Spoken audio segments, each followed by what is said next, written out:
buenos días para todos los que están en América Latina, buenas tardes para los que nos acompañan desde Europa. Hemos tenido un pequeño percance técnico, por lo que les pedimos excusas. Vamos a dar comienzo y les damos la bienvenida al seminario web sobre gestión de residuos sanitarios. Un saludo de la Secretaria General de la Organización Iberoamericana de Seguridad Social, doctora Gina Magnolia Riaño Barón.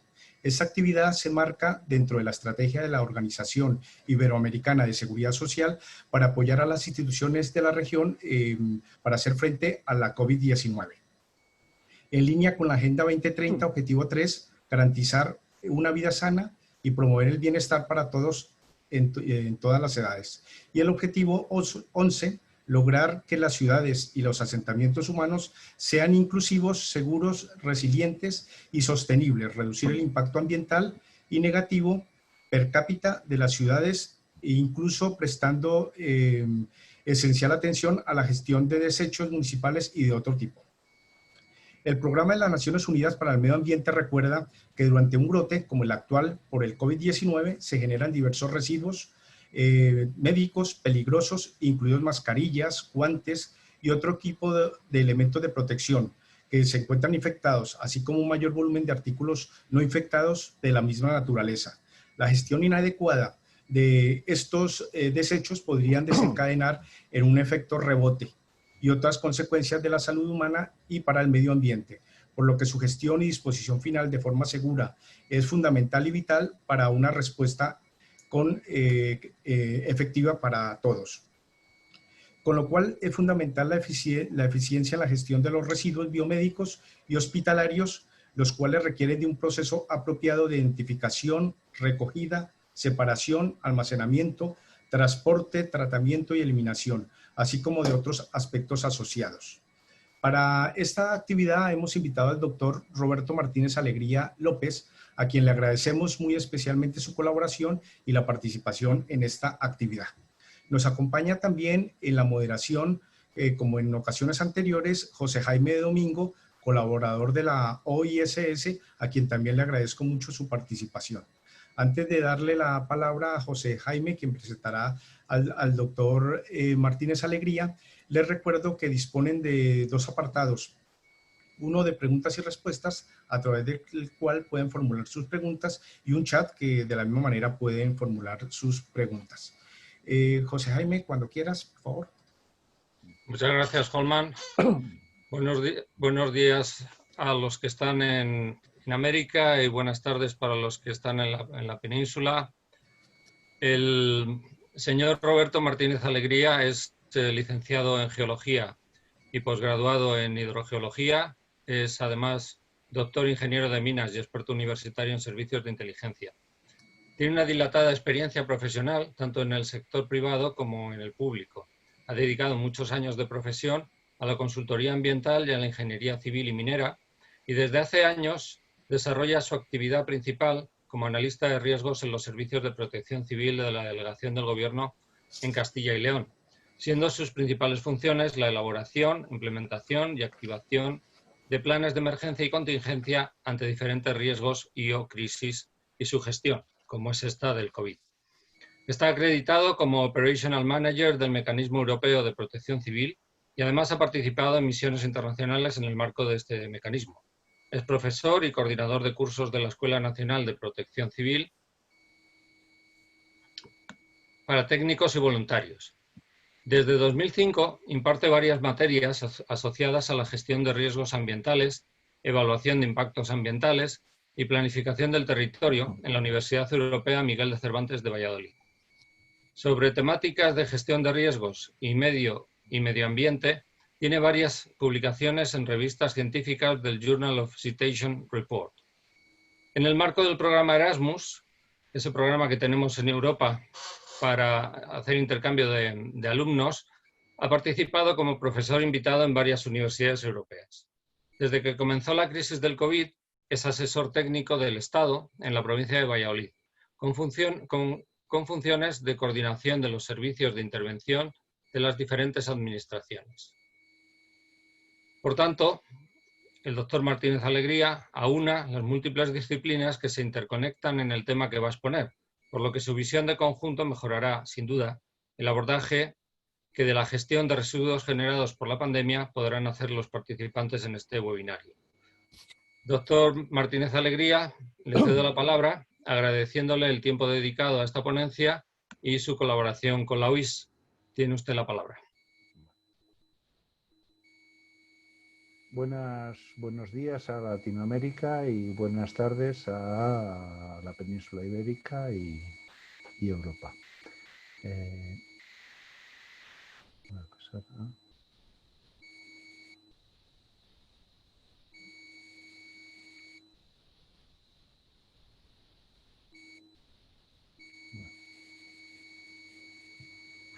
Bueno,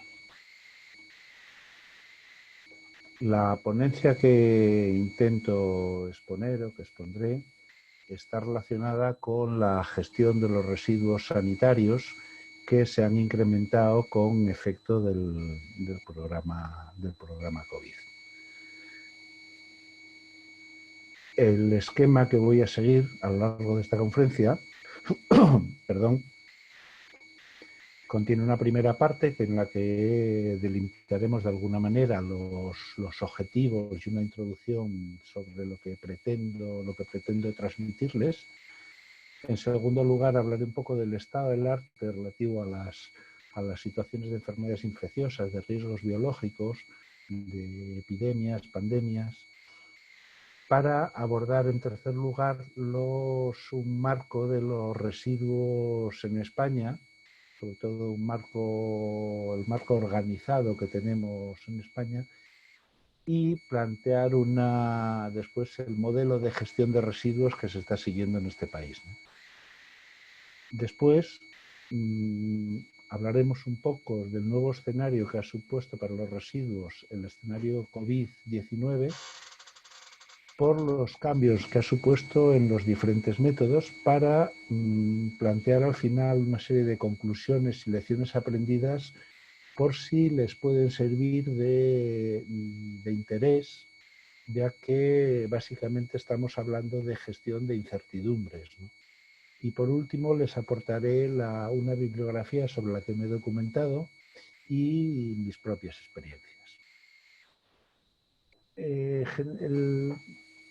La situación pandémica del COVID-19 ha supuesto un cambio de usos y costumbres, ya que en España, desde la declaración del estado de alarma, el 14 de marzo de 2020, hubo un confinamiento muy fuerte de la población para intentar abordar labores de contención y tratamiento de la pandemia, y que ha supuesto un incremento exponencial de los diferentes tipos de residuos, tanto en volumen como en tipología, ¿no? Así, a modo de ejemplo, el vertedero de Valdemingómez en Madrid, uno de los principales de España, ha supuesto un incremento de residuos sanitarios del orden del 300% respecto a lo que tenía.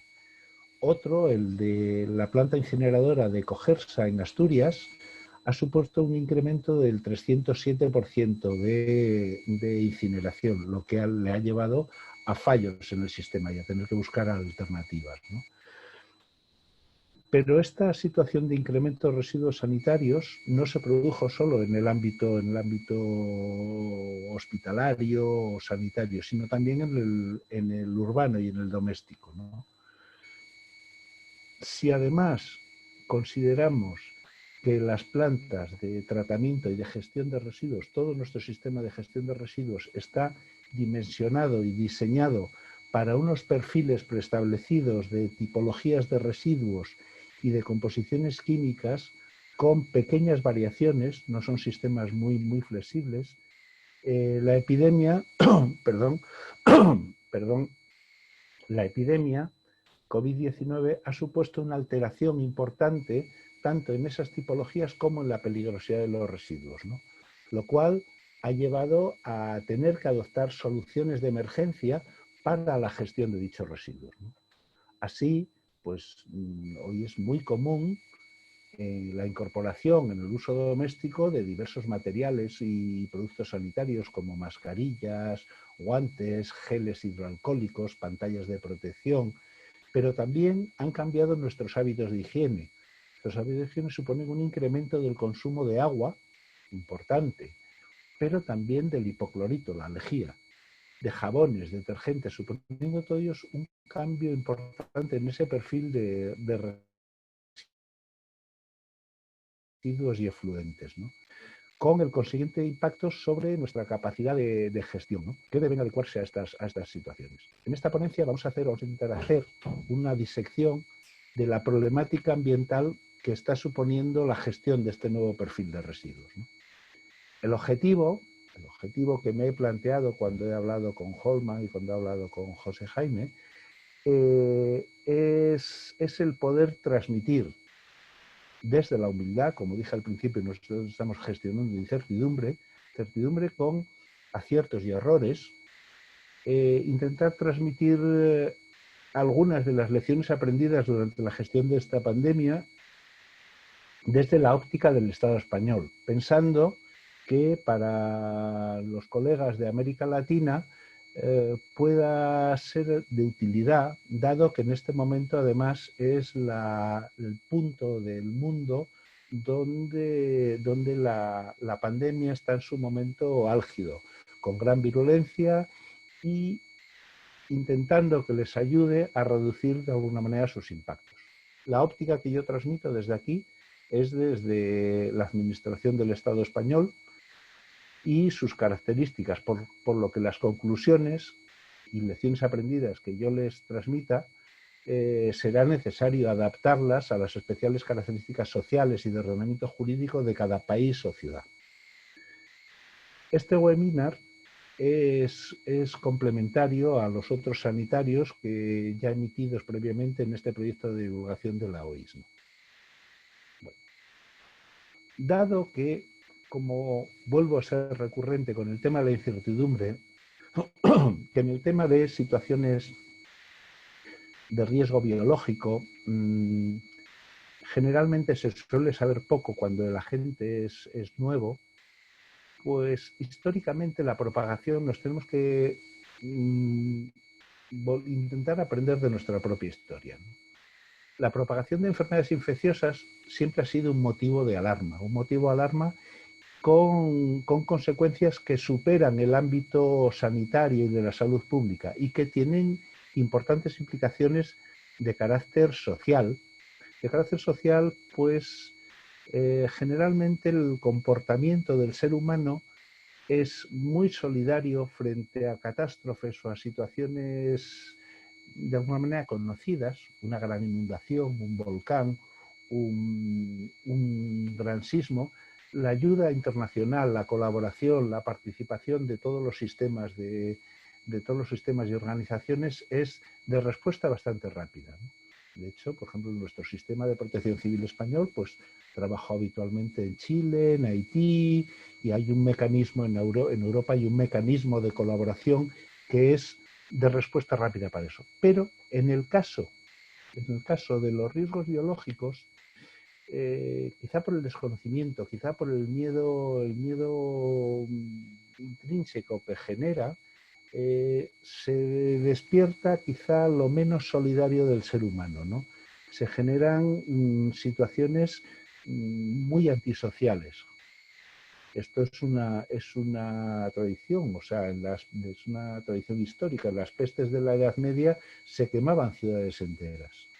O cuando un barco entraba con cólera en un puerto, se le bombardeaba antes de la entrada. O sea, son situaciones bastante comunes.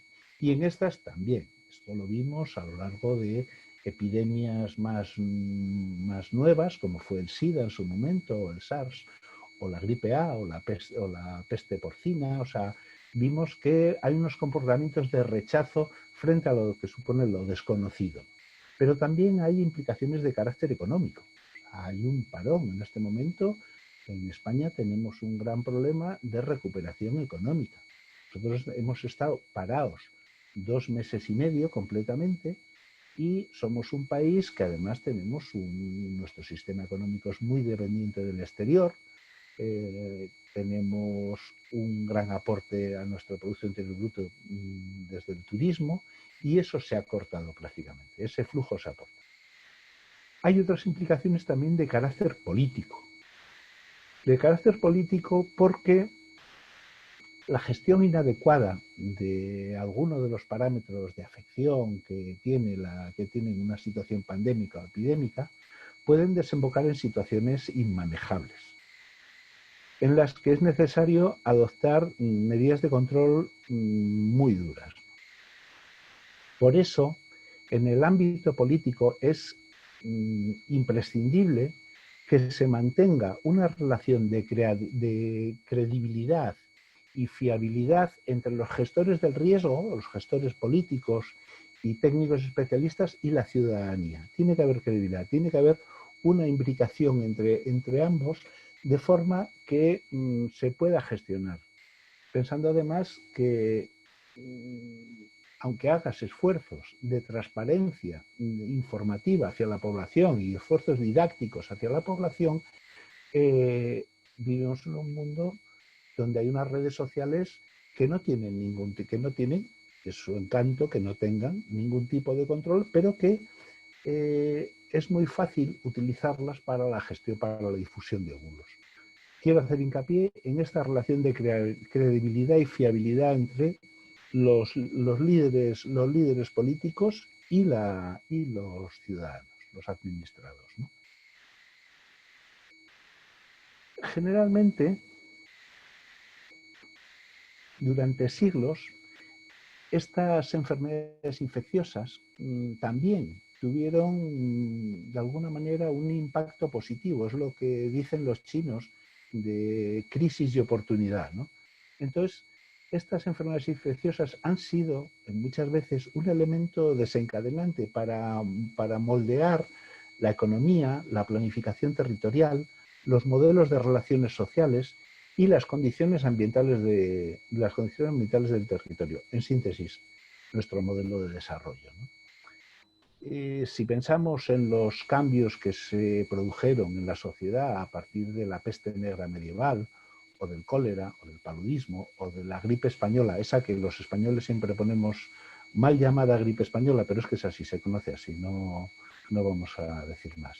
El SIDA o el SARS, pues supusieron importantes cambios en nuestro modelo social. Así, pues bueno, la implantación de sistemas de alcantarillado en las ciudades, pues redujo considerablemente las epidemias de cólera. El que no haya mezcla entre aguas grises y aguas de boca, pues supuso una reducción importante de estas epidemias de cólera. Pero la prohibición de enterramientos en espacios urbanos tuvo impactos netamente positivos sobre la contaminación de acuíferos y aguas superficiales.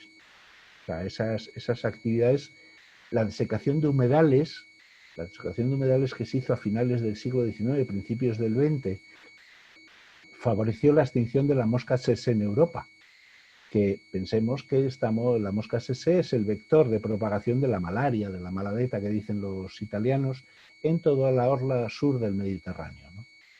Pero también los procesos de derratización y desinsectación de ciudades medievales, unido a incipientes sistemas de gestión de residuos, de recogida de residuos y los ensanches urbanos renacentistas, pues mejoraron las condiciones de aireación y supusieron un acicate importante para la protección pasiva frente a pestes o endemismos como el raquitismo, ¿no? También, decía, el SIDA o el SARS o la gripe A supusieron cambios importantes en nuestros modelos de relaciones sociales, o sea, de manera que se han aumentado las barreras de protección. Y en tanto que no dispongamos de soluciones terapéuticas preventivas en forma de vacunas o curativas, pues son de alguna manera las medidas más efectivas que tenemos. Este nuevo COVID, el COVID-19, por sus espaciales características, se agregará a esta lista y se compartirá en nuestra memoria colectiva como un evento más que dio forma a modelos sociales, económicos y sanitarios distintos, así como los de gestión de crisis. Yo vengo de un sistema de gestión de catástrofes y calamidades públicas enmarcado en el sistema europeo, en el mecanismo europeo de asistencia mutua, y puedo comentarles que en Europa ningún país de la Unión Europea tenía diseñado ningún plan frente a epidemias o riesgo biológico en general. El único país que tenía algo era Noruega. Los demás teníamos planes desarrolladísimos de inundaciones, teníamos planes sísmicos, o sea, planes de riesgo químico, pero no teníamos de pandemias, ¿no? Entonces, ahora en este momento supongo que los incorporaremos o los diseñaremos con las lecciones aprendidas que hemos obtenido de esta situación. Estos cambios en los modelos económicos y en los modelos sociales es algo que ya se viene atisbando un poco con las líneas de desarrollo propuestas por la Unión Europea para la reactivación económica, ¿no? Que implican, entre otras cosas, el desarrollo de economías verdes y sostenibles, economías mucho más limpias, el aseguramiento de la provisión de materiales estratégicos esenciales. ¿Qué nos ha pasado? En Europa teníamos unos problemas muy gordos de que nos faltaban elementos tan sencillos como mascarillas. Las mascarillas se fabricaban en China. Nosotros habíamos abandonado, por poco valor añadido, esa producción de elementos estratégicos necesarios, ¿no? Nos faltaban también respiradores, nos faltaban una serie de materiales que no podíamos aportarlo a nuestro sistema. Nosotros teníamos que aplanar la curva de contagios para que no colapsase nuestro sistema sanitario, ¿no? Entonces, en esta línea de desarrollo que plantea la Unión Europea se plantean, pues bien, almacenamientos estratégicos de materiales esenciales o planes de flexibilización de la producción industrial. Y es lógico que una fábrica que se puede adaptar a una producción más necesaria en cada momento puede ser un elemento válido. O sea, una fábrica que fabrica elementos de higiene femenina, pues trabaja con celulosas y puede poder trabajar con textiles o con mascarillas, o sea, poder producirlo. Esto es algo que no es nuevo, lo de la flexibilización en situaciones de crisis. Esto ya lo hicieron los americanos en la Segunda Guerra Mundial, cuando sus fábricas de coches se adaptaron a fabricar tanques. O sea, es algo que no es nuevo, ¿no? Pero también otra línea es la digitalización de la sociedad. La digitalización de la sociedad y un modelo económico que minimice el contacto físico no deseado, ¿no? Aprovechando para eso la disponibilidad de las tecnologías 5G. O sea, este modelo que estamos teniendo cada día más común de videoconferencias, de transmisión de datos, de comunicación sin contacto físico, es algo que vino para quedarse, ¿no? Si abordamos un poco la peligrosidad de una situación epidémica, esta peligrosidad viene definida por unos factores ambientales y geográficos que son los que limitan la propagación de determinados agentes patógenos. Así, por ejemplo, una limitación que supuso la propagación de la malaria era con factores climáticos. O sea, la mosca tsetse se desenvuelve muy bien en ámbitos de calor y humedad, pero en otros ámbitos no. ¿Qué pasó? Que en Europa se quedaba limitado a la orla sur mediterránea, de España, Italia, Grecia, el sur de Francia. Entonces, esa limitación supuso una barrera frente a la propagación. Pero otro de los factores que influye es en la propagación, en la velocidad de propagación, es directamente proporcional a la velocidad de las comunicaciones. Así, si las comunicaciones son difíciles, puede haber unas limitaciones espaciales. Y así hasta el siglo XIX, las epidemias quedaban limitadas a zonas geográficas concretas y su extensión a zonas más extensas se producía de una manera mucho más lenta debido a barreras naturales o a la dificultad que presentaban los grandes viajes. En estas condiciones, las dificultades, las medidas de control y aislamiento de las poblaciones infectadas era logísticamente más sencilla que la que podemos tener hoy en día.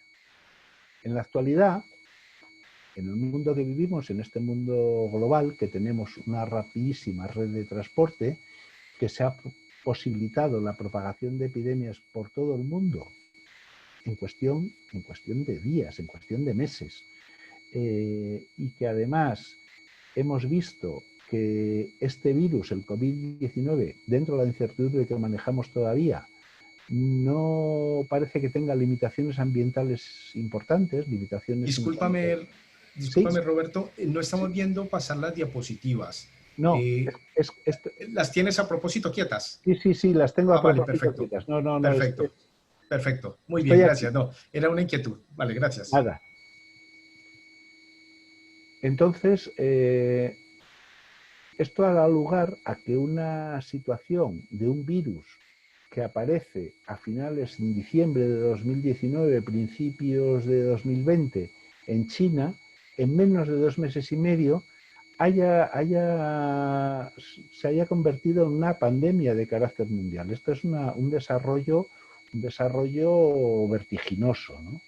para este virus, ¿no? En este escenario en el que nos movemos, este escenario con esta amenaza, se hace imprescindible que las autoridades, tanto las sanitarias como las de protección ciudadana, tengan herramientas que les faciliten la toma de decisiones, de forma que puedan desarrollar y gestionar de una manera más eficaz todos los protocolos de actuación adecuados a sus ámbitos competenciales. Pero también se hace imprescindible una coordinación a todos los niveles administrativos, locales, regionales, nacionales, continentales e incluso planetarios en las diversas áreas implicadas en esta lucha contra la pandemia, ¿no? Incluyendo en estas pues, la investigación, la difusión de conocimiento, el apoyo mutuo. O sea, todo esto es necesario, por lo que os digo, repito otra vez, porque estamos gestionando incertidumbre. Y para esto, el Estado español dispone de un marco legal, que es la Ley Orgánica 4 de 1981, que regula los estados de alarma, excepción y sitio. Regula las situaciones de grandes emergencias, incluso las situaciones bélicas, ¿no? Y en el marco España, en el día 14 de marzo del 2020, declaró el estado de alarma, en el que se cambia la situación de gestión. O sea, hay un mando único, las administraciones autonómicas siguen manteniendo sus competencias, pero coordinadas desde el Estado, ¿no? O sea, todos siguen, de esa manera lo que tenemos es una solución de continuidad, no hay problema. Y ya entrando en esto, después de esta entrada, vamos a ver qué supuso esta situación con respecto a los residuos en España. Con carácter general, España es un país que produce al año, con la última información del año 2017 del Instituto Nacional de Estadística, produce unos 132 millones de toneladas de residuos que se distribuyen en minerales, residuos mezclados, animales, metálicos, papel, cartón, químicos, lodos, equipos desechables, madera, vino, plástico y otros. Esto es un poco los productos que nosotros generamos. Puede haber cambios respecto a estamos en 2020, puede haber cambios, pero vamos, nos movemos en estos márgenes de datos, ¿no? Estos residuos, de acuerdo a su origen, presentan la siguiente distribución, una distribución aproximada que serán de esas 132 millones de toneladas, 41 millones de toneladas las genera la industria, la construcción 35 millones de toneladas. El suministro de agua, el saneamiento, la gestión de residuos suponen 21 millones de toneladas, ¿no? Los servicios 5 millones de toneladas y los hogares del orden de 22 millones de toneladas. ¿Esto qué supone? Esto supone que para una población de 47 millones de habitantes, más o menos, que hay en España, los residuos urbanos suponen una producción diaria de 1,3 kg por habitante y día. Esto para hacer números de lo que tenemos que gestionar, de los volúmenes que tenemos que gestionar. Estos volúmenes, ya os dije, en el caso de residuos peligrosos, se han incrementado el orden del 300% en el caso de los sanitarios y los de incineración del 307% en una incineradora del norte de España. Los residuos, nosotros los clasificamos de acuerdo a su peligrosidad como inertes, que son aquellos que una vez que están depositados en el vertedero, no tienen transformaciones físico-químicas ni biológicas importantes. O sea, son materiales estables, y estos pueden ser residuos de construcción, o sea, residuos que no tienen variaciones y que pueden estar estabilizados en las condiciones de un vertedero controlado. Por otro lado, tenemos los residuos peligrosos, aquellos que suponen un peligro para el medio ambiente o para los seres vivos. Estos se extraen de una lista española y se extraen de una decisión de la Comisión 2005-32 de la Comisión Europea, en la que se determinan qué son residuos peligrosos y no peligrosos. Estos residuos estas listas se van ampliando sucesivamente en la medida que se desarrolla el conocimiento. Y después tenemos una serie de residuos no peligrosos que no son inertes, todos ellos son el plástico, el papel, el metal, pero que no han sido contaminados con ninguna sustancia peligrosa. Bueno, de estos luego se tratan de una manera u otra dependiendo. De acuerdo a su origen y la regulación que tenemos de los residuos, en España tenemos residuos domésticos, que son productos de actividades domésticas, residuos comerciales, industriales, biorresiduos, escombros y residuos de construcción, sanitarios, mineros, radioactivos. Hay unos subproductos de animales, aquellos que no están destinados a la construcción, y las pilas y acumuladores.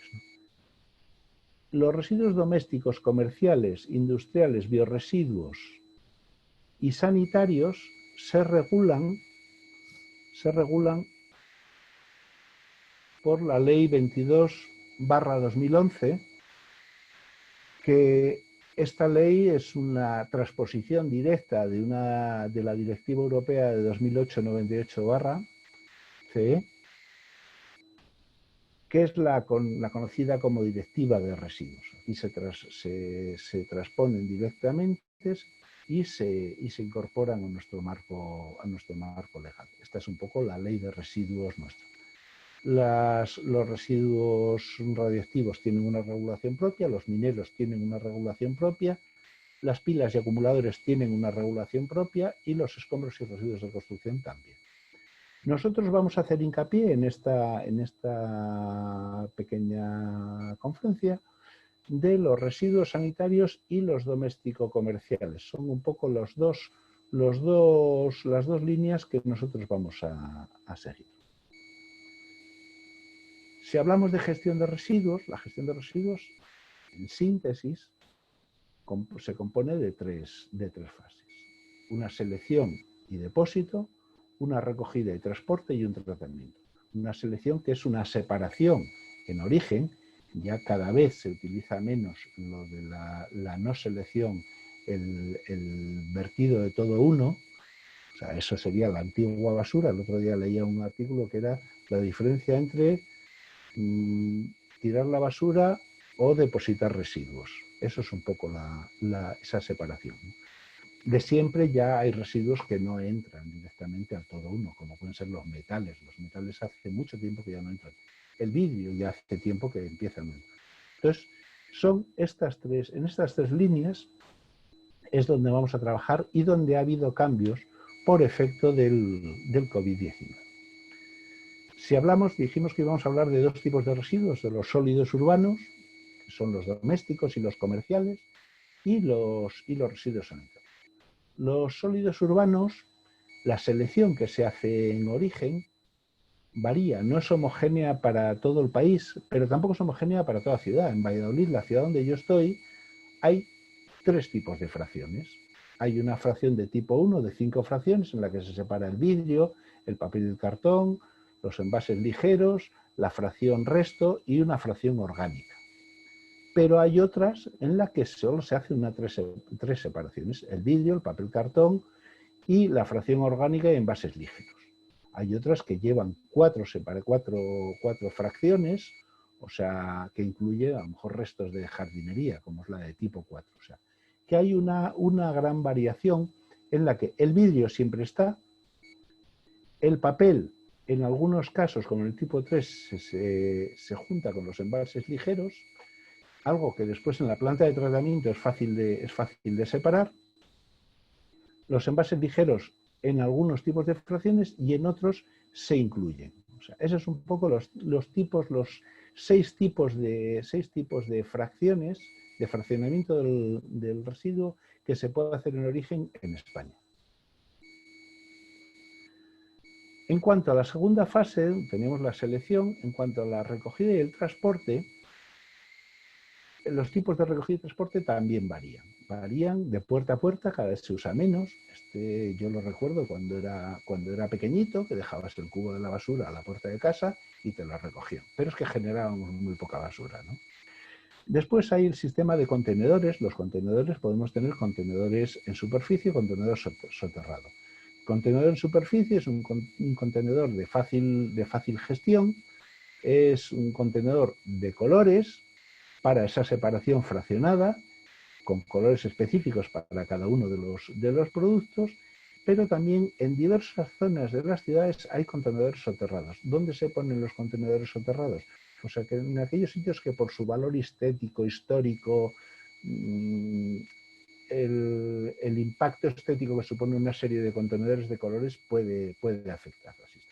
Después hay sistemas neumáticos, hay un sistema de neumáticos estáticos o móviles, en el que básicamente lo que se crea es una red de distribución subterránea de residuos. Es un sistema bastante caro, pero es un sistema en principio muy cómodo.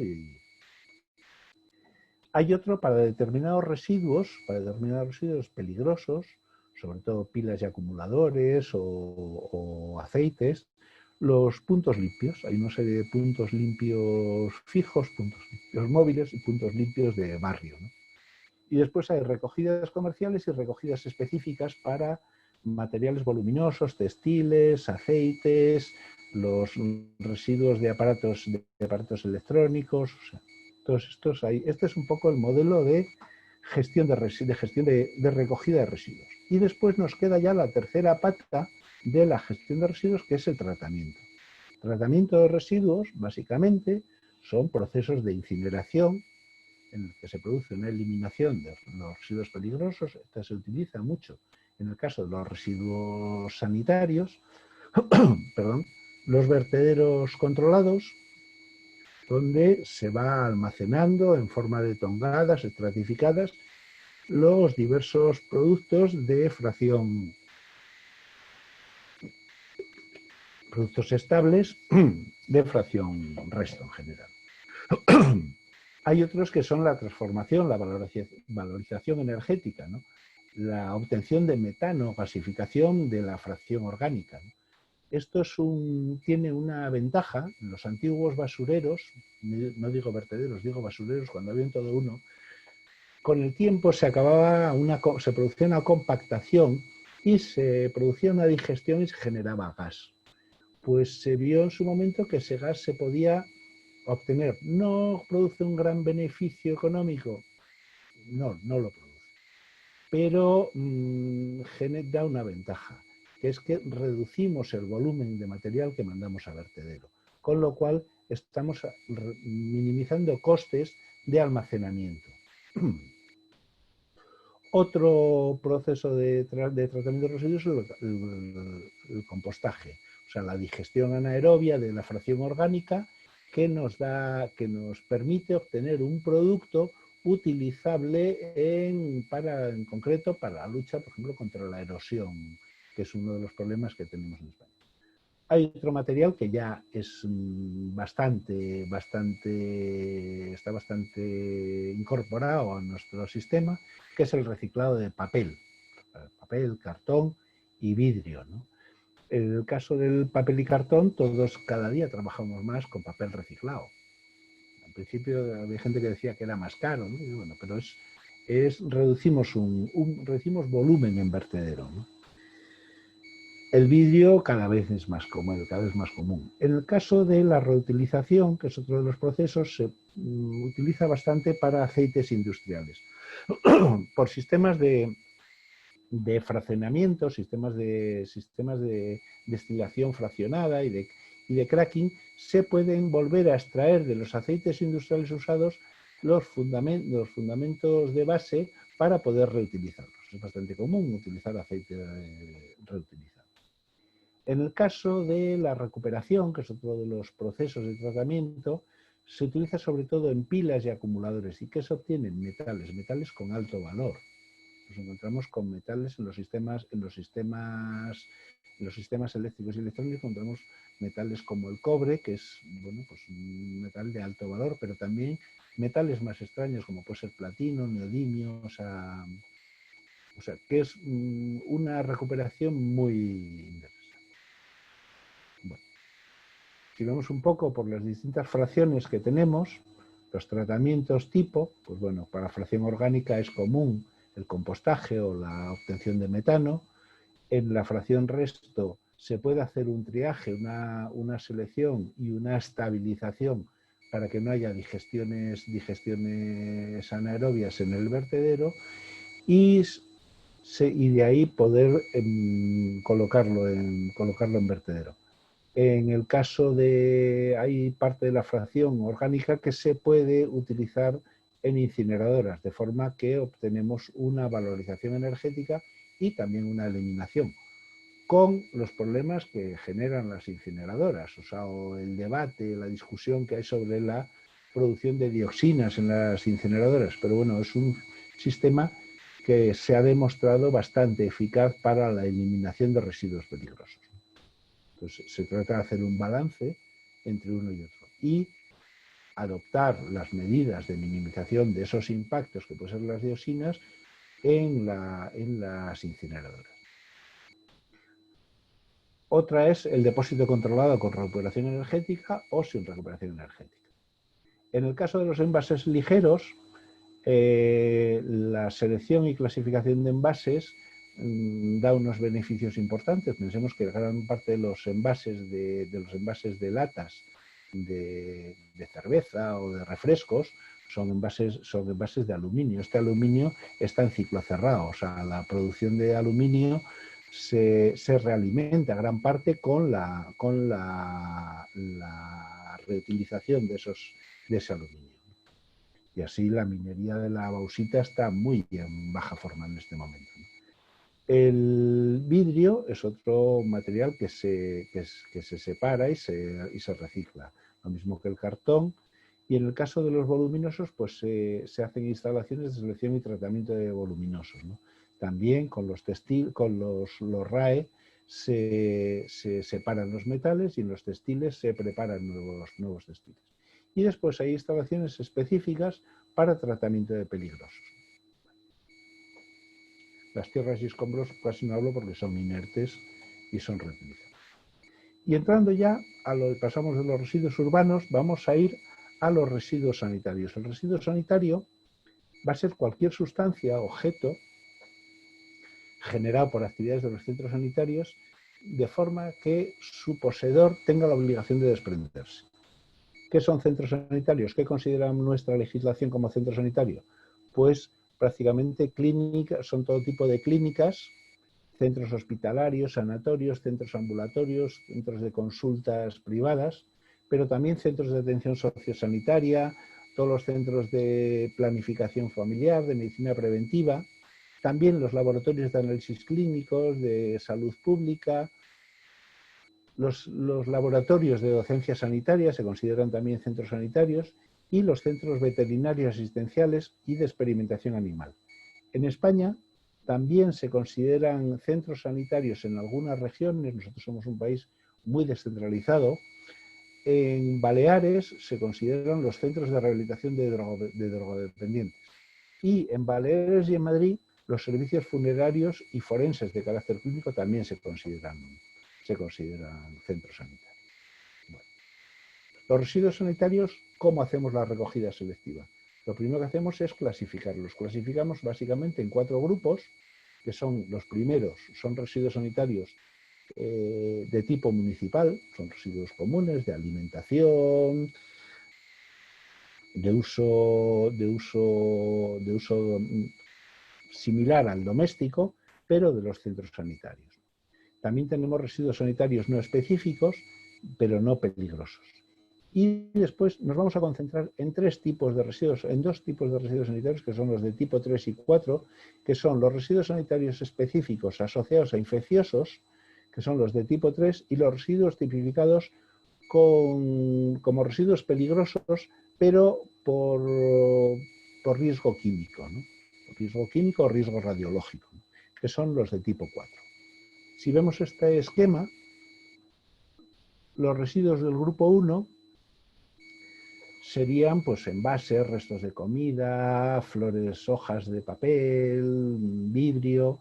Los de tipo 2, que ya son sanitarios, serían pues a lo mejor gasas, vendas, tiritas, que son sanitarios, pero que son asimilables, al no tener ninguna peligrosidad para la población o para el medio, son asimilables a los residuos sólidos urbanos. Son el grupo 3, el de los biopeligrosos, que son residuos de enfermos infecciosos, residuos de microbiológicos, de placas de Petri, de tubos, de objetos punzantes, agujas, los que hayan estado en contacto con enfermedades infecciosas, que son los del grupo 3, que son en este caso los más importantes para nosotros a efectos del COVID-19, y el grupo 4, que son los citotóxicos, ¿no? Que son residuos de inhibición celular para tratamientos de cánceres, e incluso los materiales de un solo uso desechables que se utilicen en estos tratamientos. Ojo, los EPIs, los equipos de primera intervención, las mascarillas, gafas, guantes que se utilicen en contacto con enfermos infecciosos estarían en el grupo 3, no en el grupo 4. O sea que las mascarillas, los EPIs, podrían estar en 2 grupos, dependiendo con qué hayan trabajado. Esto que supone que es que los hospitales se sectorizan en zona limpia y zona sucia. Entonces, estos tienen unas condiciones, en cuanto a su separación, pues unos como residuos urbanos, que no vamos a hacer más hincapié porque vamos justos de tiempo, y los otros también tienen que estar perfectamente señalizados en contenedores cerrados herméticamente y cuando trabajan con elementos punzantes, pues que no se puedan abrir con facilidad, que sean herméticos. Esto en los 2 casos. Solo que en el caso de los citotóxicos estarían señalizados con una C, un triángulo de peligro con una C, y en el caso de los infecciosos con un logo de este tipo que vemos aquí. Luego veremos uno un poco más grande. Estos residuos, una vez que se seleccionan, pueden estar almacenados como máximo 12 horas en el almacén intermedio, en el centro hospitalario, en el centro sanitario, ¿no?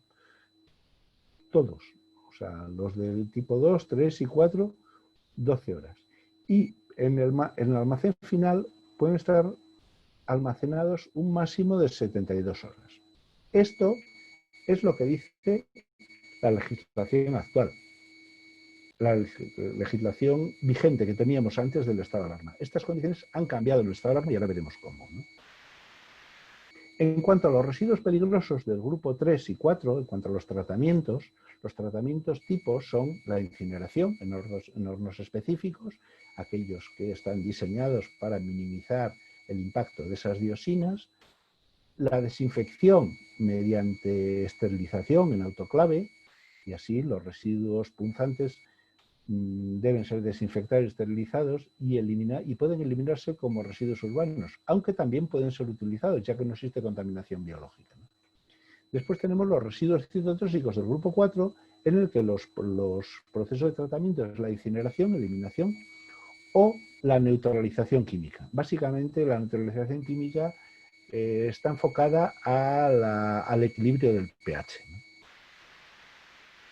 Bueno, y este es un poco el esquema de gestión que tenemos. Los dos primeros grupos a residuos urbanos y los grupos 3 y 4 a incineración en ambos casos y en unos esterilización con autoclave o neutralización química. No vamos a dar más.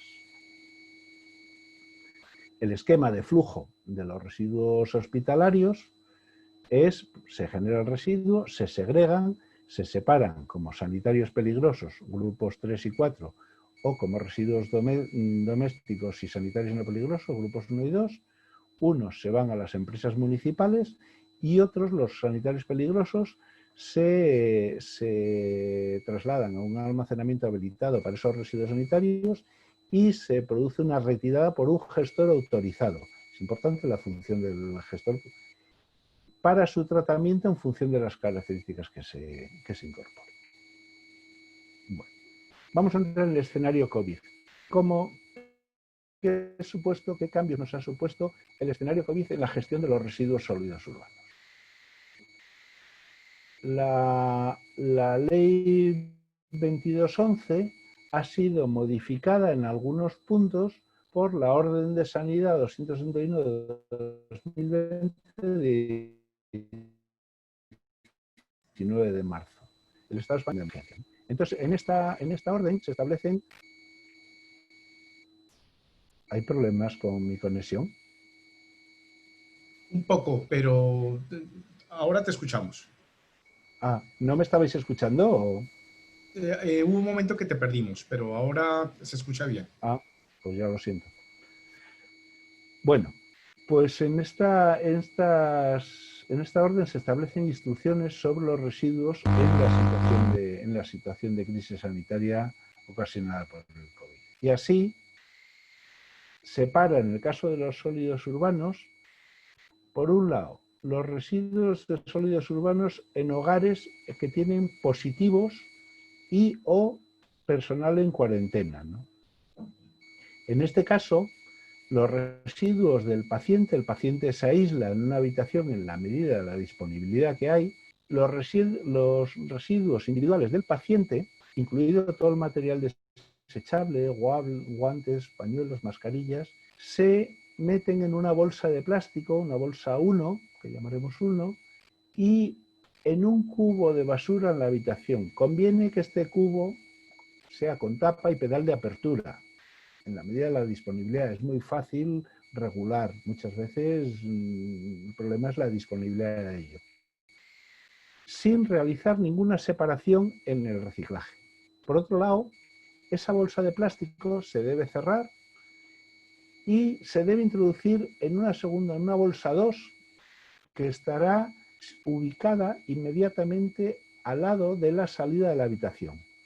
En esta salida de la habitación, además, se depositarán los guantes y mascarillas o los EPIs utilizados por el cuidador y se cerrará adecuadamente antes de salir de la habitación. Ya tenemos una bolsa 1 envuelta en una bolsa 2 y esta bolsa 2 se depositará con el resto de los residuos domésticos en una bolsa 3 también. Y todo ello en la fracción resto, en el cubo de basura de fracción resto. O sea, inmediatamente después de cerrar la bolsa 3, el personal de la vivienda, bueno, pues se recomienda que se haga una limpieza de manos con agua y jabón, o sea, y esa bolsa 3 se deposita en la fracción resto. Eso es en el caso de hogares con positivos y o en cuarentena. En el caso de hogares sin positivos o en cuarentena, en este caso, la separación de residuos se hará como se viene haciendo habitualmente, incluyéndose lo que es guantes y mascarillas en la fracción resto. De esas 6 fracciones, de esas tipologías que había, lo que hablábamos, la parte fracción resto, ¿no? Eso con los urbanos. Con los residuos sanitarios, sobre todo con los grupos 3 y 4, ya vimos que el 1 y 2 al fin y al cabo eran similares y asimilables a sólidos urbanos, los residuos 3 y 4, la misma directriz del Ministerio de Sanidad plantea que los de grupo 3 se separarán como tales, como residuos sanitarios, en el caso de todos los guantes, mascarillas, batas, y se intentará maximizar el llenado de contenedores disponibles para que estos residuos, la gestión de estos residuos del grupo 3 sean lo más eficiente posibles. Viendo aquí, por ejemplo, en Valladolid, la ciudad donde me muevo, hubo un problema con los contenedores disponibles. ¿Por qué? Porque estos contenedores se fabricaban en Italia. Y Italia estaba teniendo unos problemas en su momento, igual de importantes como los que estábamos teniendo nosotros. Entonces hubo un momento de desabastecimiento de esos contenedores disponibles. Hubo que buscar alternativas con contenedores rígidos porque no había, etiquetándolos de una manera más o menos efectiva para poder gestionar esos residuos. Eso en cuanto a la selección. En cuanto al transporte, esta directriz de gestión de residuos de la Orden de Sanidad permite y autoriza permite la autorización de vehículos de forma excepcional no específicos para el transporte de residuos peligrosos. Vehículos que tengan una serie de condiciones, pero sin someterles al procedimiento completo de transporte de residuos peligrosos. Solo permite, no es que dé barra libre, es que amplía y flexibiliza de alguna manera el transporte de residuos. En cuanto al tratamiento, nos hemos encontrado, como os comentaba antes, que las instalaciones de incineración ven superadas sus capacidades, están viendo superadas sus capacidades. Esto ha quedado lugar a que la misma directriz ha permitido que las instalaciones de fabricación de cemento hayan sido autorizadas para coincinerar residuos sanitarios y para la fracción resto de bolsas con pacientes COVID. En cuanto al almacenamiento, se han concedido autorizaciones especiales para el almacenamiento de residuos sanitarios infecciosos, de forma que se puede ampliar ese espacio de almacenamiento de las 72 horas, en la medida que no se disponga disponibilidad de tratamiento. Deben cumplir una serie de condiciones en cuanto a que es nave cerrada, dotadas de protección contra incendios.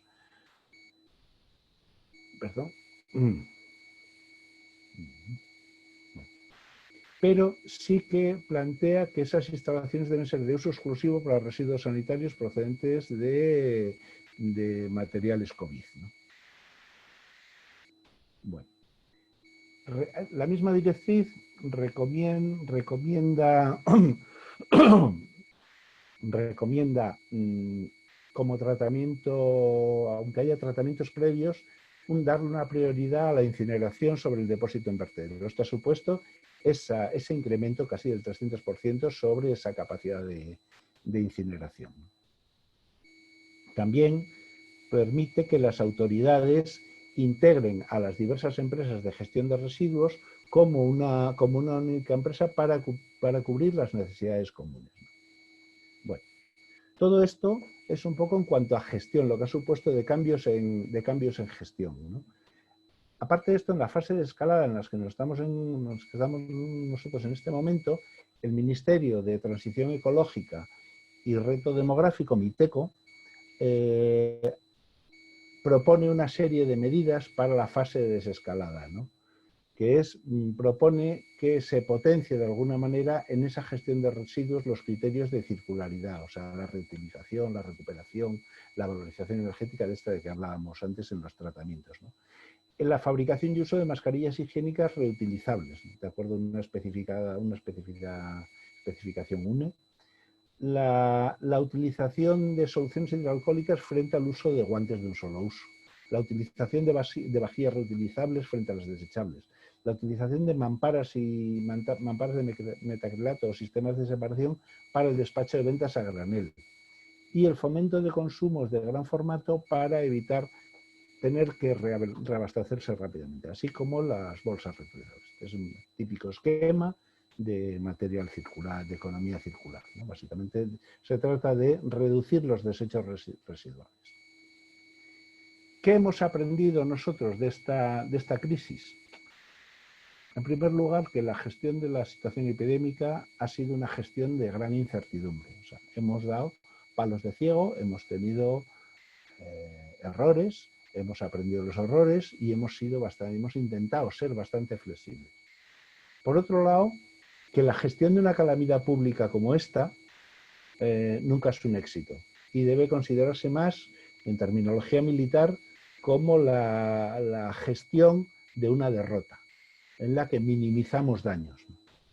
Por otro lado, es una crisis de carácter público, es una crisis pública que debe abordarse desde los sistemas asistenciales y sanitarios públicos, con la integración en los mismos de los servicios sanitarios y asistenciales privados, pero en la que prima lo público, prima el interés público. Como lección aprendida, la declaración del estado de alarma ha facilitado en gran manera la coordinación de las distintas áreas y servicios de las administraciones y de las instituciones privadas alrededor de un mando único. Había un mando único y había una disposición a ello. Dentro de este mando único, el establecimiento de centros de coordinación operativa integrada, CECOPIS en la terminología de protección civil, de los diferentes niveles estatales, el estatal, el autonómico, el provincial, ha sido esencial para el éxito de la implementación de medidas de combate directo frente a la epidemia y de minimización de impactos laterales, ¿no? Al integrarse todos los servicios disponibles, públicos y privados. La adaptación legislativa que se ha hecho en la gestión de residuos al escenario COVID se ha demostrado como una herramienta bastante robusta en la gestión de esta crisis. Por otro lado, generalmente en las situaciones de catástrofe siempre históricamente hubo una caída de los sistemas de comunicaciones. La caída de los sistemas de comunicaciones es un denominador común, ¿no?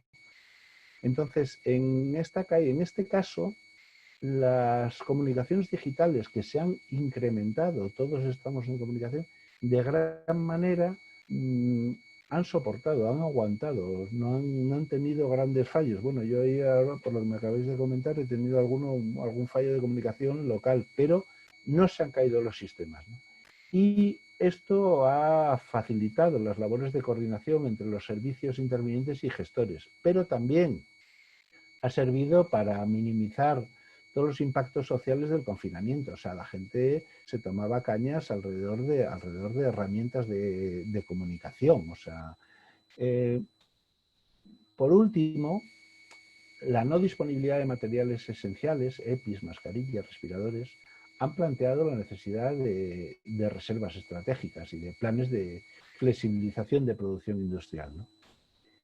Y ya para acabar, deciros que la investigación médica ambiental, así como la difusión del conocimiento a nivel global planetario, yo creo que es la única respuesta efectiva a esta crisis pandémica. Muchas gracias. Bueno, pues muchas gracias, Roberto, Perdón, por tu magnífica... ¿Me escuchas? Sí. Sí, sí, Roberto, perfectamente. te decía que muchas gracias por tu excelente presentación. Tenemos algunas preguntas.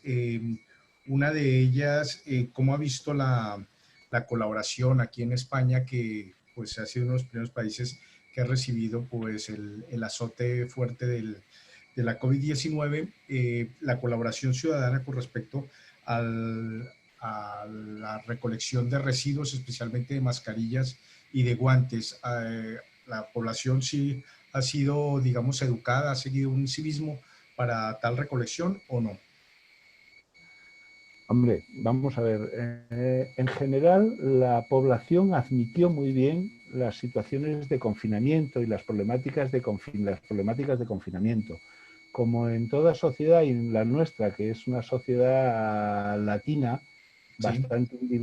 bastante individualista, pues siempre hay lo que decíamos, pues ovejas negras, siempre hay gente que va un poco a su aire. No somos alemanes, no somos holandeses, pero en general yo creo que la respuesta de la población fue bastante, en todos los sentidos, fue bastante positiva. O sea, yo me siento de alguna manera desde un organismo de gestión que puedo decir, me siento orgulloso de este país en este momento.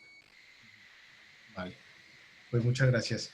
Pregunta Mariana que si utilizar 3 bolsas, como lo comentaba hace un rato, no resulta más engorroso para los residuos, más complicado para la recolección de residuos.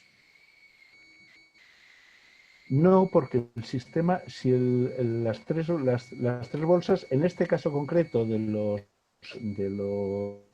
supongo que se refiere a los hogares donde hay contaminados de COVID. Sí, supongo yo, sí. Supongo. Sí, yo creo que sí. Engorroso es más engorroso que lo que hacemos habitualmente, sí. Pero lo que se está intentando es poner barreras a ese vector de propagación. O sea, engorroso reconozco que lo es bastante más. O sea, pero tan engorroso como supone lo de quitarse los guantes. Claro, ya, gracias. Pregunta Juan Carlos, que comentó al inicio de la presentación que hubo un desperfecto en un incinerador y lo llevó a tener que realizar un nuevo tratamiento de residuos. ¿Cuál fue esa nueva opción? Calviva. Calviva. Calviva. Vale, muy bien. Gracias. Franz lo felicita por la excelente presentación y la ponencia. Consulta acerca de las bolsas plásticas que se está generando en la cuarentena. Sabemos muy bien que tarda en degradarse. ¿Habrá otra alternativa para que estos residuos sanitarios tengan otro tipo de almacenamiento? En principio, los residuos sanitarios peligrosos, biopeligrosos, la orden del Ministerio de Sanidad le da prioridad hacia la incineración. Ya. Excepto en ese caso que hablábamos de cuando te falla la planta de incineración, que lo destruyes en Calviva. Ya, vale. Pues gracias. José Jaime, ¿tienes alguna pregunta por allí? Micrófono. Sí, perdón. Tengo algunas preguntas, sí. Arturo de México pregunta: el final de los productos sanitarios es la incineración. ¿Ustedes tienen alguna otra alternativa aparte de que, teniendo en cuenta la relación coste también? Sí. Vamos a ver,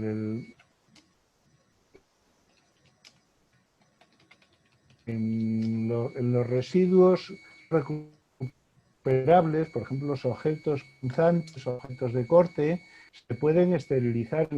Una posibilidad también es caro. Y algunos, una vez que se esterilizan en autoclave, mandarlos como residuos sólidos urbanos. Pero en situación de emergencia, por el problema que estaba habiendo de acumulación de residuos tan importante, era más fácil la digestión en incineradoras. No sé si he respondido a lo que... Sí, supongo que sí. Otra pregunta es: la incineración no está descartada como tratamiento, siendo esterilización con vapor y microondas lo más recomendado para residuos sanitarios. Creo que es un poco lo que estabas ahora mencionando, ¿no? Sí. El autoclave. El autoclave, pero la esterilización con vapor, eso no se... Se utiliza menos, o sea, la más común aquí es el autoclave. ¿Es recomendable depósitos intermedios para residuos de COVID-19 en lugar de retiro inmediato de centros de salud?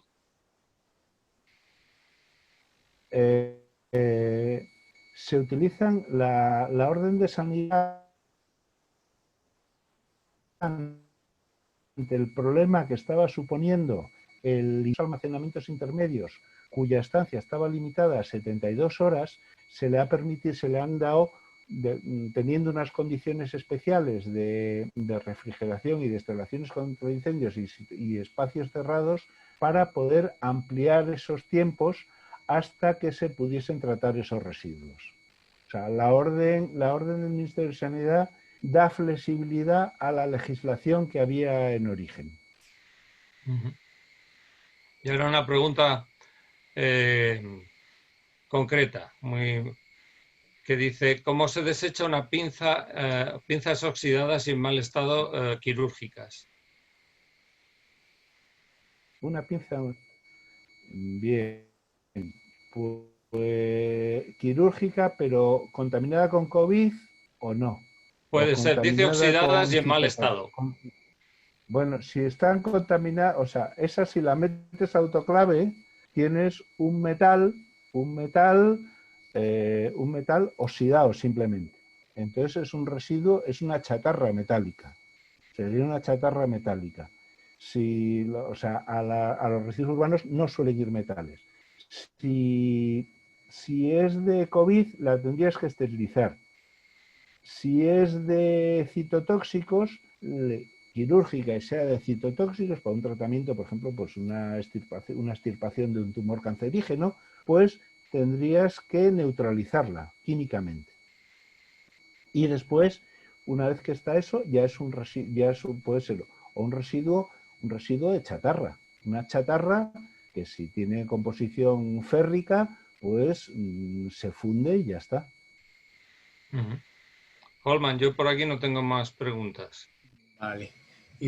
Preguntan si hay varias sedes hospitalarias, varios edificios, ¿se puede hacer acopio en cada uno de ellos mientras se lleva al edificio principal para que se haga la recolección definitiva o hay algún procedimiento específico?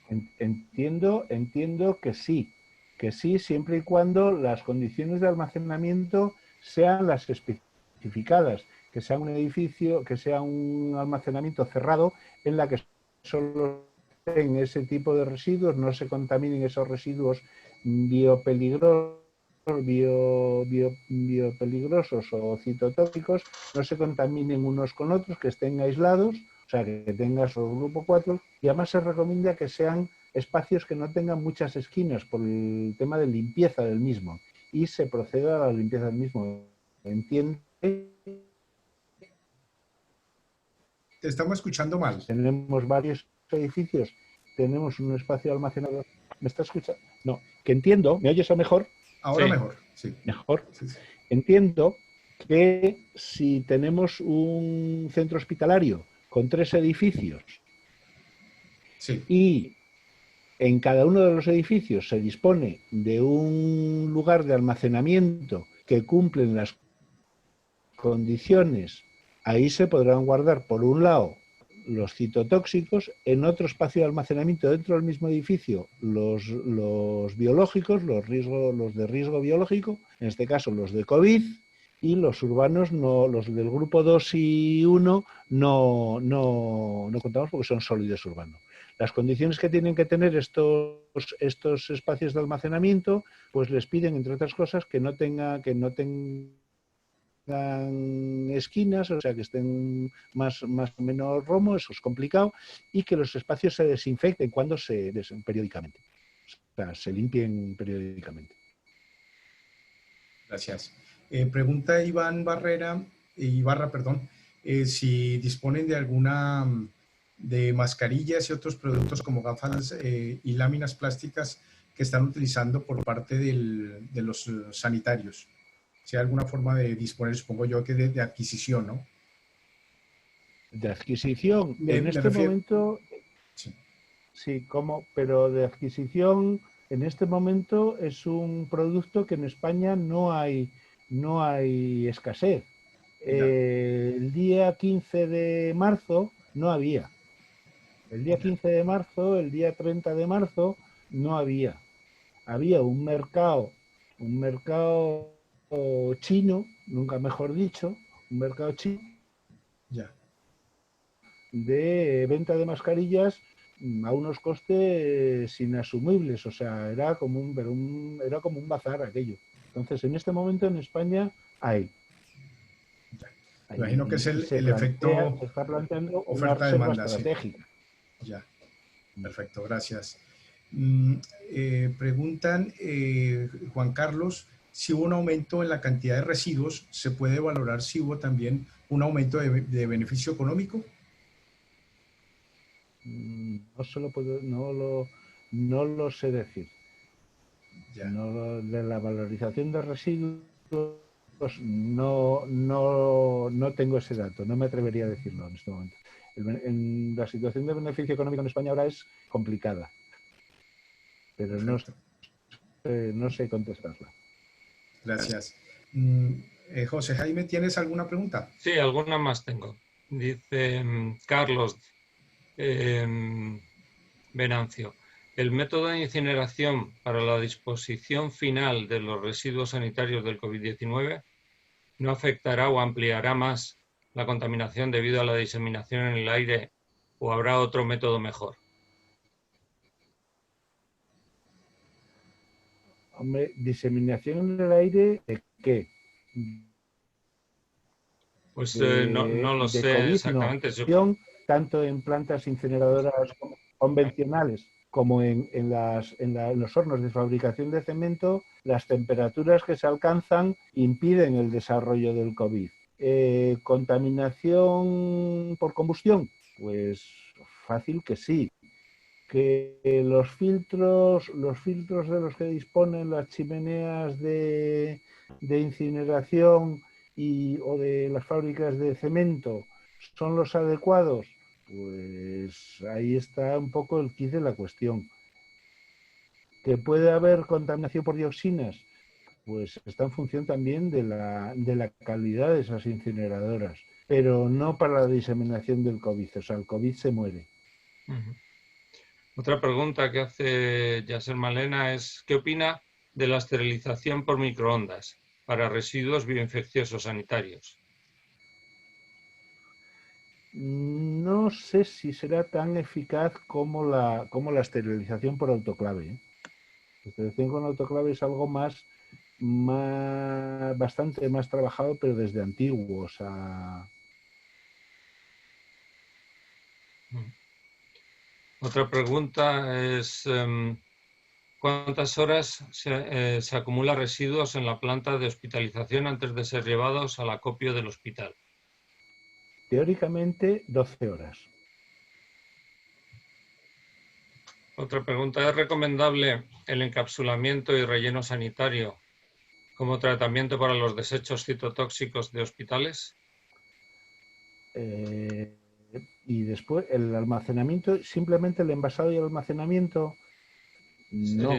Luego hay que hacerle un tratamiento. O sea, los citotóxicos luego se les hace o sea, se envasan se seleccionan y se envasan para su transporte, pero luego hay que hacerle un tratamiento de neutralización a ese producto. Vale. Y luego dice: para residuos biopeligrosos generados en la sede de salud, ¿qué método? Espera un momento. ¿Qué método es el que más se recomienda para eliminar su potencial infeccioso? Si es el autoclave, el microondas, la incineración, en el contexto en que se habla, dependiendo supongo, del contexto en que sea. En el contexto epidémico que tenemos, las recomendaciones que se dan es la incineración, dar prioridad a la incineración.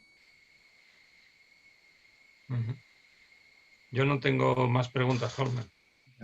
¿Han calculado algún tipo de impacto para la salud por mal gestión de los residuos sanitarios con relación a la COVID-19? Todavía no. Nosotros estamos saliendo ahora, estamos en la fase de escalada y esperando no tener un rebrote fuerte. Entonces estamos todavía en la fase de recogida de información y análisis de esa información. Todavía no tenemos datos para poder determinar cuantitativamente ese tipo de impactos. Perfecto. ¿Algún mensaje que quiera dejarle a todos nuestros amigos iberoamericanos para el manejo de residuos, sobre todo en el desecho de lo más vital que son los EPIs, y básicamente a la ciudadanía en cuanto a manejo de mascarillas y guantes? Yo en principio creo que en la situación que nos encontramos nosotros en el 15 de marzo, las medidas de confinamiento, de distanciamiento social, se han demostrado muy efectivas. Recomiendo, aunque nos cuesta a los latinos, que tenemos tendencia a ser bastante efusivos en nuestras relaciones, intentar mantener ese distanciamiento social, intentar protegerse con mascarillas y en caso de ausencia de mascarillas, usar algún tipo de barreras, como puede ser simples pañuelos doblados, o sea, buscar un poco en la imaginación, que de eso tenemos yo creo bastante, para intentar crear esas barreras sociales que minimicen en la medida de lo posible esos impactos, ¿no? Y en cuanto a los residuos, intentar generarlos en la menor cantidad posible. Eso es un poco una recomendación cuando estás en plena vorágine, en el punto álgido de esta situación. Y sobre todo, mis mejores deseos para que empiecen a recuperarse a la mayor brevedad posible. Así sea, ojalá que tengan un mejor resultado y puedan ir paliando y bueno, saliendo de estos picos que tienen los diferentes países de la región. Nos pregunta también Iván Barrera, con el uso de mascarillas por parte de toda la población, es evidente que se pone más presión a los sistemas de recolección de desechos por parte de los servicios municipales. ¿Recomienda alguna forma para la disposición final de mascarillas o barbijos, como le dicen en algunos países, por parte de la población? El Ministerio de Transición Ecológica ha planteado, una de las recomendaciones que da es el uso de mascarillas reciclables, que son mascarillas de tela con doble barrera. Hay una norma UNE, en España hay una norma UNE de fabricación, pero vamos, que es una mascarilla de tela en la que se pueden son mascarillas que generan barreras y que pueden ser útil y reducir de alguna manera ese aporte de volumen al vertedero. En el caso de los trajes de EPIs, es más difícil los trajes de material reciclable que no sean de un solo uso. Pero así todo, va a haber un gran impacto sobre los volúmenes de residuos. Gracias. Desde Perú nos pregunta Miriam, ¿qué tipo de desinfectante es el que están usando en las áreas hospitalarias?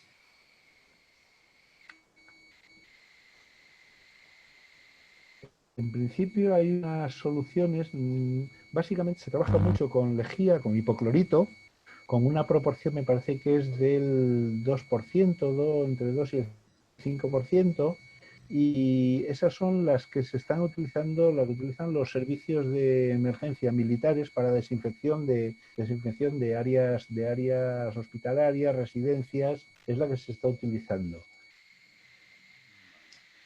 Pues muchas gracias. ¿Tienes alguna pregunta más, José Sí, Jaime? tengo un Sí. par de preguntas y un apunte. Vale. Lo que decía Roberto antes de la norma UNE, ese documento está colgado de la página web de la UIS, por si alguien lo quiere utilizar y lo quiere buscar. Y de todas maneras, creo que también Roberto nos iba a hacer llegar una serie de documentación sobre esta charla para que la podamos poner a disposición de todo el mundo a través de la página de la UIS. Lo digo para que si alguien necesita ampliar la información, que lo va a tener ahí disponible. Y las dos últimas preguntas que tengo yo aquí es ¿qué opinas sobre los barbijos reutilizables y la forma de desinfección? Estamos hablando de las mascarillas, ¿no? Sí. Barbijo. Sí. Palabra bonita. En principio no tengo una opinión formada. Si cumplan la normativa UNE, yo creo que serán tan operativos. Tienen un límite de lavados, ¿eh? Que no hablan, pues, o sea, yo los que estoy viendo tiendas hablan de una filtración Estamos perdiendo, Roberto. Sí. Todavía. ¿Me perdéis? ¿Ahora? Ahora, ¿Mejor? Ahora. perfecto. ¿Mejor? Sí. Pues que tienen una fiabilidad de unos 30 lavados. Entonces, bueno, cumpliendo la normativa UNE, pues yo creo que es una manera de reducir material en vertedero. Y mi última pregunta por aquí, si se han utilizado este tipo de mascarillas en España. ¿Cuáles? ¿Qué tipo de mascarillas? Estas, las reutilizables. Sí, se están utilizando en este momento. Incluso hay una tendencia casi incluso en moda.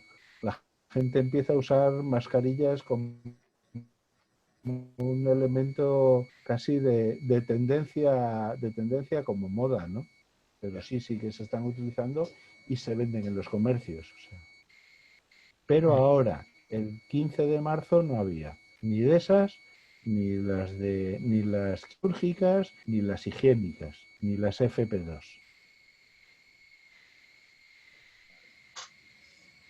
Bueno, A ver, tengo ¿sí? alguna más. A lo de los certificados, que lo suelen preguntar, pero esto no es para Roberto. En cuanto a la reutilización de reutilización de los respiradores N95 de ambientes hospitalarios de pacientes COVID-19, ¿es recomendable? Las N95. No te lo sé decir, tendría que consultarlo. Hablamos de respiradores clínicos, ¿no? Eso parece. Aquí habla de respiradores, sí. En cuanto a la reutilización de los respiradores N95 de ambientes hospitalarios de pacientes COVID, ¿es recomendable? Yo creo que los respiradores tienen que ser reutilizables, no son Sí, de los un solo respiradores uso. tienen que ser reutilizables, eso no se puede tirar. José Jaime, perdón, no sé si de pronto la consulta la pueda resolver consultando el seminario web que realizamos sobre terapia respiratoria, posiblemente. Sí, si se refiere a ese tipo de respiradores, sí. Supongo que sí, ¿no? Lo que pasa es que lo de la N95 a mí me recuerda a algunas clasificaciones que hay de mascarillas. Ya. En vez de Puede ser. FFP2 Sí, sí. se llaman por una letra y un número. Ya. Entonces quizás sea eso, o sea, estas tipo de pico de pato o algo así, no lo sé. Sí, Y posible. las que tienen como una válvula. Sí, o como unos Eso. agujeritos que son así como que son más consistentes. Sí. Vale. En principio, con las Sí. quirúrgicas o las higiénicas,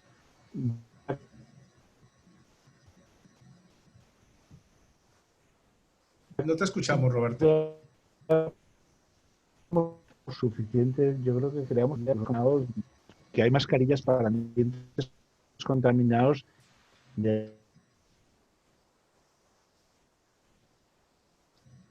Roberto. gran eficiencia. ¿Me oís ahora? Sí, ahora.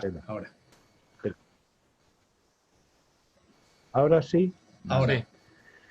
Yo creo que lo de las mascarillas tampoco es para volverse muy loco, ¿eh? Las mascarillas de uso común en la calle, o sea, con las higiénicas o con las que cumplen la norma única de una en cuanto como mascarilla higiénica o mascarilla quirúrgica, Sí. pueden ser un elemento barrera suficiente, ¿no? Perfecto. Bueno, desde Costa Rica nos pregunta Marlene, o bueno, hace un comentario, ¿no? Que el tema genera una introspección sobre los niveles de riesgos para los funcionarios de salud. Una cuestión para reflexionar, creo yo, ¿no? Desde Perú, desde Panamá dice Alexander que utilizan amonio, cuaternario y lejía. Eso es en cuanto a los desinfectantes que preguntaban hace un rato, ¿no? Y Miriam habla sobre los respiradores, son los N95, de acuerdo a la marca, ¿no? Un poco de lo que estábamos hablando. Debe ser un modelo. Sí, el modelo. Pues bueno, me resta pues agradecerte, Roberto, pues tu participación, tu apoyo a las actividades que viene realizando la Organización Iberoamericana de Seguridad Social para apoyar a las instituciones iberoamericanas para hacer frente a la COVID-19. Nos han acompañado 15 países: Panamá, México, República Dominicana, Chile, Perú, Ecuador, Colombia, Costa Rica, Argentina, Guatemala, Bolivia, Paraguay, Honduras, Uruguay, El Salvador. Muchas gracias a todas y a todos por estar pendientes e interesarse por los temas que creo que realmente nos competen a todos, pues para apoyar a las instituciones en definitiva y apoyarnos mutuamente para salir de esta crisis. Les invitamos a la próxima actividad que iremos a hacer pública o iremos a convocar a través de nuestra página web. Muchas gracias, Roberto, nuevamente. Muchas gracias a todas y a todos. Muchas gracias, José Jaime, y nos vemos en una próxima oportunidad. Feliz día. Bueno.